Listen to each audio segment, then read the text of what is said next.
Muito bem, pessoal, professor Felipe Borst na área, para a gente dar continuidade, dar início, às nossas resoluções de questões de concurso. Então, vamos nessa. Pessoal, só lembrando que esse curso está disponível na Udemy pela menor faixa de preço da plataforma.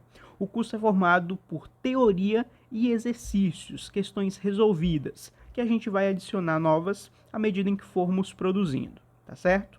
Então, para quem tiver interesse, vou deixar o link do curso tanto na descrição do vídeo, quanto no primeiro comentário fixado.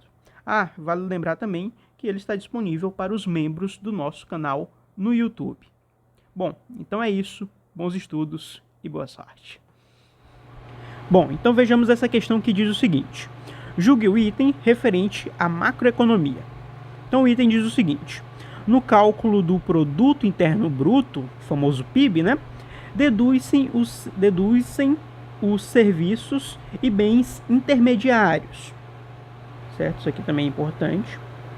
Para evitar dupla contagem. Os bens e serviços finais são medidos pelo preço em que chega ao consumidor. Certo?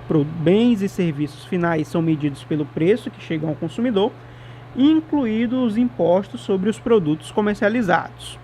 Trata-se, portanto, de um indicador do fluxo novo de bens e serviços finais produzidos no período, e não da riqueza do país. A gente precisa dizer se isso está certo ou errado.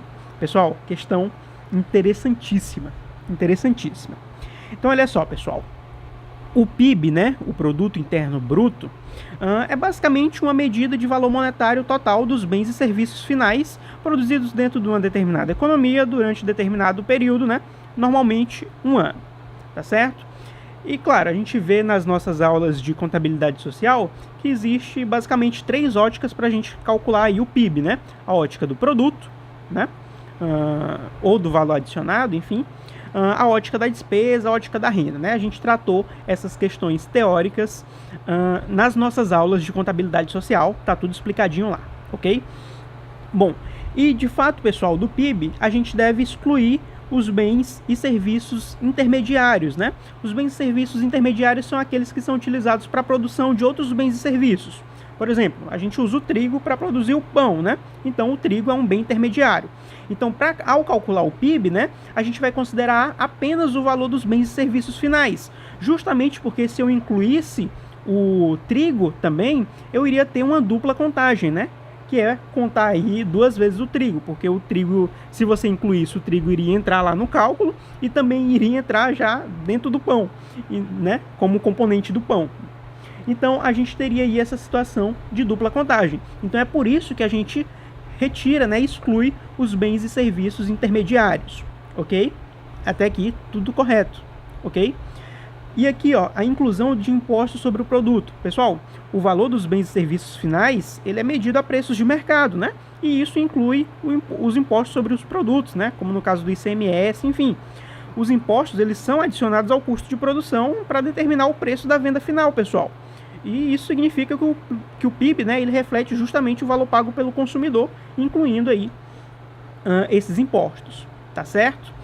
E por fim, tá dizendo que é um indicador de fluxo de novos bens e serviços finais produzidos no período, e não de riqueza no país. Pessoal, o PIB é um indicador de fluxo de bens e serviços finais produzidos durante determinado período em determinado país, tá certo? Ele mede justamente a produção e a atividade econômica, pessoal. Só que ele não é uma medida direta de riqueza, porque a riqueza reflete o estoque acumulado de ativos e recursos ao longo do tempo. O PIB, ele mede apenas um fluxo de produção em um momento específico, em um ano. Ok? É por isso é importantíssimo a gente diferenciar essas variáveis de fluxo e as variáveis de estoque. A riqueza seria uma variável de estoque. O PIB é uma variável de fluxo. Ele é um indicador justamente do fluxo dos novos bens e serviços finais produzidos durante determinado período, pessoal. Então, tudo isso aqui que está sendo dito nesse item está absolutamente certo. Tudo corretíssimo, ok? E esse tipo de questão aqui é fundamental para a gente poder discutir, para fortalecer o nosso domínio teórico acerca da contabilidade social, que é aí, sem sombra de dúvida, uma das matérias mais importantes dentro da economia. tá certo, pessoal? A gente discutiu com mais detalhes todos esses elementos nas nossas aulas de contabilidade social. Se você estiver aí querendo reforçar o estudo, veja, reveja, qualquer dúvida fique à vontade para perguntar, que a gente vai tentar responder aí o mais rápido possível, tá certo? Pessoal, então é isso. Com isso a gente encerra por aqui a nossa resolução. Qualquer dúvida fique à vontade para perguntar, a gente vai tentar responder o mais rápido possível. Então é isso, não se esqueça de seguir o professor Felipe Bort e o canal Gundrice em todas as redes sociais, e até a próxima!